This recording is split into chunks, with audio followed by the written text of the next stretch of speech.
Hello everyone. Welcome back to our channel your tax Mitra. जैसे कि आप सभी लोग जानते हैं कि फाइनेंशियल ईयर 21-22 खत्म हो चुका है। 31 मार्च 2022, 31 मार्च 2022 खत्म हो चुकी है। हमारा फाइनेंशियल ईयर खत्म हो गया है। तो अब हमको फाइल करना होगा इनकम टैक्स का रिटर्न। जनरली हम इंडिया में इनकम टैक्स का रिटर्न कब फाइल करते हैं? जब हमारी बेसिक एग्जेम्पशन लिमिट क्रॉस होती है, मतलब हमारा इनकम जो है 2,50,000 से क्रॉस होता है जनरल केसेस के अंदर, राइट। लेकिन अब गवर्नमेंट ने कुछ ऐसे रूल्स और कुछ ऐसे कंडीशंस और क्राइटेरियाज लेकर आए हैं कि जिसकी वजह से अगर आपकी इनकम 2,50,000 से ज्यादा नहीं है, फिर भी आपको इनकम टैक्स का रिटर्न फाइल करना ही होगा कंपल्सरीली। आपके पास कोई ऑप्शन नहीं है।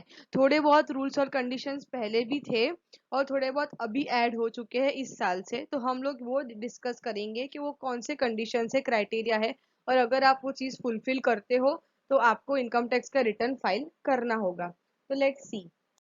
सबसे पहले, अगर आपका कॉन्स्टिट्यूशन इन तीनों में से है, यानी कि आप एक कंपनी हो, या आप एक पार्टनरशिप फर्म हो, या आप लिमिटेड लायबिलिटी पार्टनरशिप हो, तो आपको तो कंपलसरीली इनकम टैक्स का रिटर्न फाइल करना ही है। यहाँ पे कोई कंडीशन, कोई क्राइटेरिया, कोई ऑप्शन नहीं है। Compulsorily you have to file income tax का रिटर्न। बराबर। हम लोग किसकी बात करेंगे? जो कंपनी नहीं है, पार्टनरशिप फर्म नहीं है, एलएलपी नहीं है, उसकी बात हम लोग अभी करने जा रहे हैं।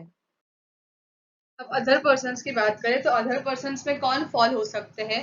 हम जैसे इंडिविजुअल है, मैं हूँ, आप हो, और कोई सोसाइटी है, कोई ट्रस्ट है, कोई बॉडी ऑफ इंडिविजुअल्स है, यानी कि जो भी कॉन्स्टिट्यूशन है वो other than company, other than LLP, other than partnership firm है, वो लोग सभी लोग यहाँ पे फॉल होंगे। सबसे बेसिक कंडीशन ये होती है कि हमारी ग्रॉस टोटल इनकम एक्सीड करती है बेसिक एग्जेम्पशन लिमिट से। अब ग्रॉस टोटल इनकम किसको कहेंगे?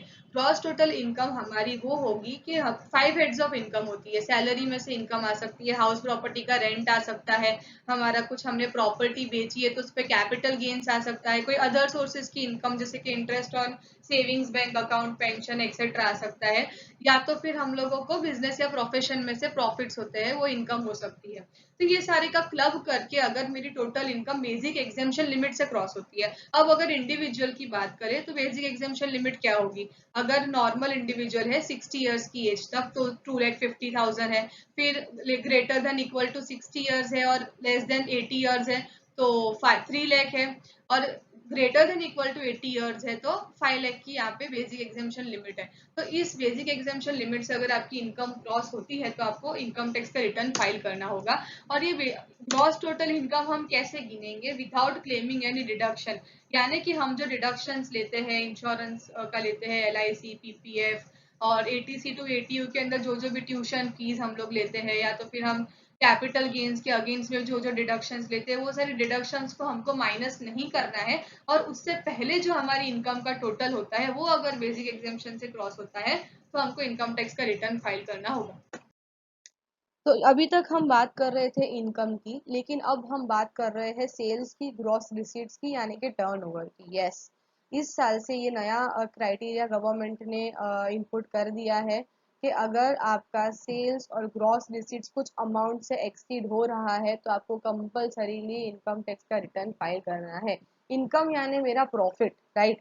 जो मेरे को प्रॉफिट होता है, जैसे कि मेरा बिजनेस है तो मैं कुछ कितने भी पैसे कमाऊं, मैं 1 करोड़ रुपए भी मेरी सेल्स हो सकती है, मेरा टर्नओवर भी हो सकता है, लेकिन मेरे को लॉस भी हो सकता है।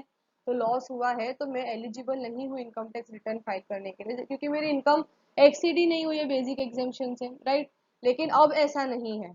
अब इन्होंने क्राइटेरिया डाल दिया है कि अगर आपका बिजनेस है, आप किसी चीज का बिजनेस कर रहे हो, आपका sales, turnover, gross receipts business में से 60 लाख रुपीज से ज्यादा क्रॉस हुआ है, 60 लाख रुपीज से ज्यादा है, तो आपको इनकम टैक्स का रिटर्न कंपल्सरीली फाइल करना होगा। भले आपको प्रॉफिट जीरो भी हो, या लॉस हो, या तो प्रॉफिट 10,000 भी क्यों ना हो। सेम अगर आपका कोई प्रोफेशन है और अगर यानी कि आप CA हो, डॉक्टर हो, इंजीनियर हो, एडवोकेट हो, कोई भी प्रोफेशनल हो, as per the income tax act professional services आप प्रोवाइड कर रहे हो, और आपका ग्रॉस रिसीट्स, जो आपने सर्विसेज प्रोवाइड करी है उससे जो आपको पैसा मिला है वो 10 लाख से ज्यादा हो गया है, 10 लाख से क्रॉस हो गया है, तो आपको कंपल्सरीली इनकम टैक्स का रिटर्न फाइल करना है। भले इसमें अगर आपका प्रॉफिट, आपकी इनकम 1 लाख की क्यों ना हो या 10,000 ही क्यों ना हो, वो मायने नहीं रखता है, इसमें आपको इनकम टैक्स का रिटर्न फाइल करना होगा। तो ये तो बात थी इनकम की, लेकिन बैंक अकाउंट का क्या लेना देना है आपके इनकम टैक्स के रिटर्न से? यस, बैंक अकाउंट्स, ये क्या रिलेवेंस रखते हैं? दो टाइप के बैंक अकाउंट्स होंगे आपके, सेविंग्स और करंट, राइट? अब अगर पूरे साल के दौरान आपने आपके सेविंग्स बैंक अकाउंट में टोटल जितने भी सेविंग्स अकाउंट है आपने टोटल 50 लाख या उससे ज्यादा की डिपॉजिट करवाई है अमाउंट, तो आपको कंपल्सरीली इनकम टैक्स का रिटर्न फाइल करना है। यस, ये इस साल से ही आया है अमेंडमेंट, प्लस एक और पहले प्रोविजन था ही कि अगर आपने टोटल जो लास्ट ईयर आया था कि जो आपने टोटल डिपॉजिट अगर आपकी करंट अकाउंट में 1 करोड़ से ज्यादा है, 1 करोड़ से ज्यादा आपकी डिपॉजिट आपने करवाए हैं पैसे करंट अकाउंट में, तो आपको इनकम टैक्स का रिटर्न कंपल्सरीली फाइल करना होगा। यस, अगर आपकी इनकम जीरो भी है या 10,000 रुपये ही आपने कमाए हैं पूरे साल में, लेकिन आपने इतना डिपॉजिट करवाया है बैंक अकाउंट्स में, तो कंपल्सरीली आईटीआर आपको फाइल करना है। अब बात करेंगे हम एक्सपेंसेस की। यस, आपका एक्सपेंसेस में भी सर्टेन कंडीशंस और क्राइटेरिया यहाँ पे गवर्नमेंट ने डाल दिया है कि आपको इनकम टैक्स का रिटर्न फाइल करना ही होगा अगर आप इतना इतना एक्सपेंस इनकर करते हो तो। अगर आपका टोटल एक्सपेंडिचर इलेक्ट्रिसिटी बिल अगर आपने पूरे साल में 1 लाख से ज्यादा भरा है, 1 लाख से ज्यादा का इलेक्ट्रिसिटी कंजम्पशन एक्सपेंडिचर है, तो आपको आईटीआर कंपल्सरीली फाइल करना है। और अगर आपने किसी फॉरेन ट्रैवल के लिए, फॉरेन टूर के लिए, खुद के लिए या तो खुद की फैमिली मेंबर्स के लिए अगर आपने 2 लाख से ज्यादा का खर्चा किया है, तो आपको कंपल्सरीली इनकम टैक्स का रिटर्न फाइल करना है। यस, इनकम्स और सेल्स और ग्रॉस रिसीट्स और उन सबको छोड़ के एक्सपेंसेस भी कवर हो चुके हैं।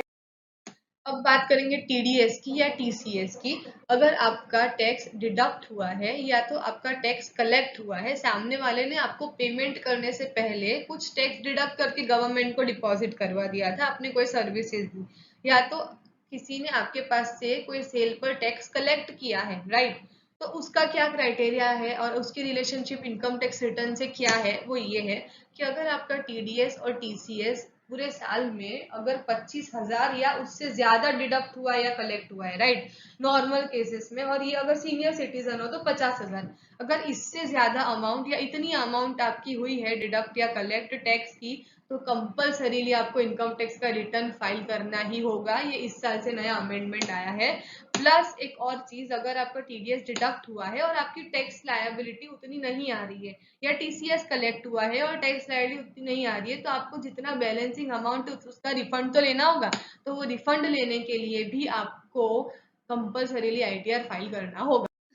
और अदर केसेस की अगर हम बात करें, तो अगर आपको बिजनेस में लॉस हुआ है या किसी भी चीज में आपका लॉस हुआ है, कैपिटल लॉस भी है, अगर आपका कोई प्रॉपर्टी बेची है और लॉस हुआ है, प्रोफेशन में लॉस हुआ है, और आपको वो लॉस को कैरी फॉरवर्ड करना है टू नेक्स्ट ईयर और उसको सेट ऑफ करना है आपकी कोई फ्यूचर में इनकम आती है उसके सामने, ताकि फ्यूचर की टैक्स लायबिलिटी कम हो सके, तो उस कैरी फॉरवर्ड करने के लिए लॉस को भी आपको आईटीआर फाइल करना पड़ेगा, उसके अलावा नहीं होगा। सेकेंड इज कि अगर आप इंडिया के रेसिडेंट हो और अगर आप कोई बेनिफिशियल ओनर हो या तो कोई असेट आप होल्ड कर रहे हो आउटसाइड इंडिया, या तो कोई असेट के अंदर आपका फाइनेंशियल इंटरेस्ट भी है आउटसाइड इंडिया, या तो आप सिर्फ एक बेनिफिशियरी हो किसी असेट के आउटसाइड इंडिया, तो भी आपको इनकम टैक्स का रिटर्न कंपल्सरीली फाइल करना होगा।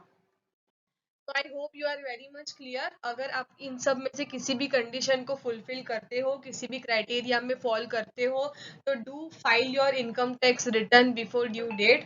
एंड आपको अगर कोई भी क्वेरीज है तो आप हमें मेल कर सकते हो yourtaxmitra1507@gmail.com पर। Thank you.